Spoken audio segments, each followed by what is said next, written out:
Cerita si Pohon.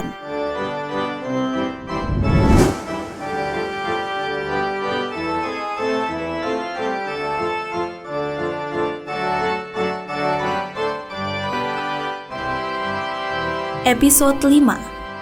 Pohon Indonesia kembali lahir.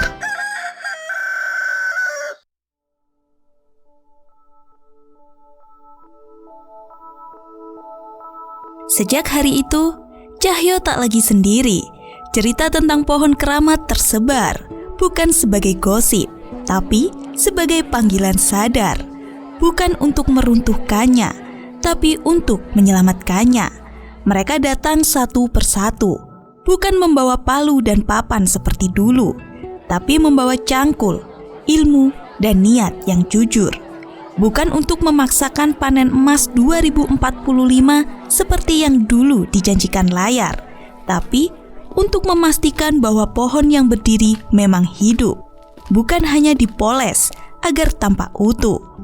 Mereka mulai dari bawah, tanah digali dengan hati-hati, akar diperiksa, dipetakan, dinilai, mana yang masih kuat, mana yang mulai membusuk.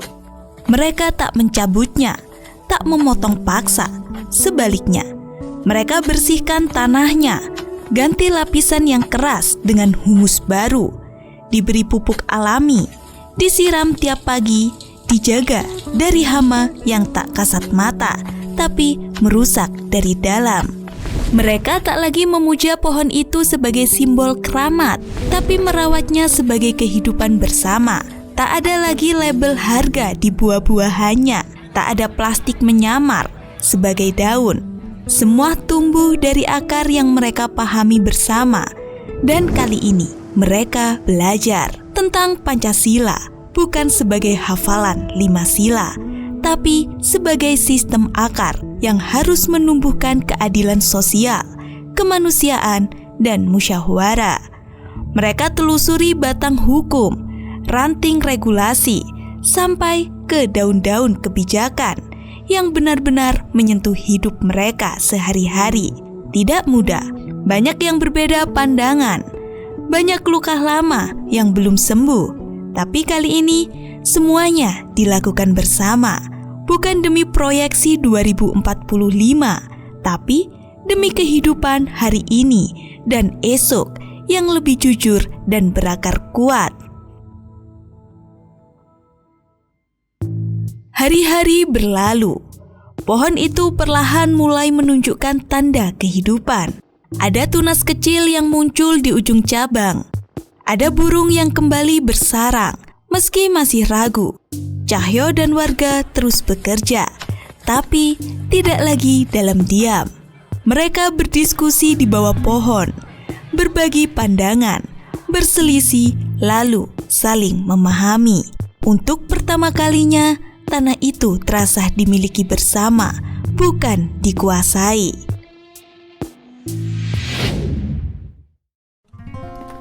Bowo datang suatu pagi, tanpa jas, tanpa layar, hanya mengenakan kemeja lusuh dan wajah yang tak lagi teduh, melainkan lelah.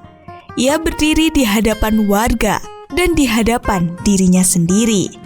Aku kira dulu cukup menutupi pohon agar tampak megah, tapi ternyata yang kita tutupi bukan keburukan pohon, melainkan ketakutan kita sendiri. Aku minta maaf, dan aku sadar tugasku sudah selesai. Tak ada tepuk tangan, hanya keheningan yang penuh rasa.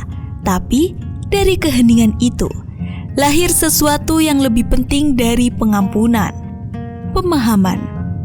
Bowo meletakkan kunci gudang, lalu pergi, bukan dengan kepala tertunduk, tapi dengan langkah yang berat dan jujur. Warga sempat memandang Cahyo, tapi ia menggeleng. Aku hanya membawa tangga, bukan untuk naik ke kursi, tapi untuk melihat kebenaran. Aku bukan penjaga yang dibutuhkan pohon ini. Lalu mereka sepakat. Tidak akan ada lagi pemimpin yang naik diam-diam. Tidak akan ada lagi kursi yang diwariskan begitu saja. Maka lahirlah DKR, Dewan Kehidupan Rakyat. Bukan dari dekret, tapi dari musyawarah. Mereka tulis aturannya bersama. Mereka tetapkan masa tugas, batas kuasa, dan kewajiban untuk kembali ke tanah, bukan duduk terlalu lama di atasnya. Penjaga baru pun dipilih, bukan karena suara paling keras, tapi karena paling bisa mendengar. Bukan karena paling banyak janji, tapi karena paling sedikit menutup-nutupi. Penjaga itu pun bukan bekerja sendiri, tapi selalu melapor, terbuka, dan bergilir. Karena mereka sepakat, pohon ini tidak butuh raja, ia butuh penjaga. Dan akhirnya, tembok itu dirubuhkan.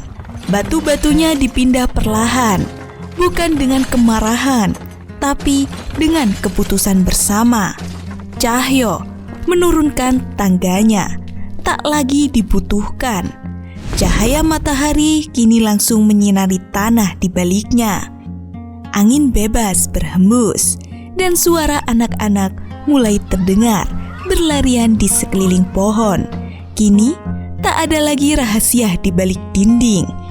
Hanya satu pohon, satu tanah, dan satu tekad bahwa keadilan, kesejahteraan, dan kebenaran hanya tumbuh ketika dirawat bersama dari akar, bukan dari layar.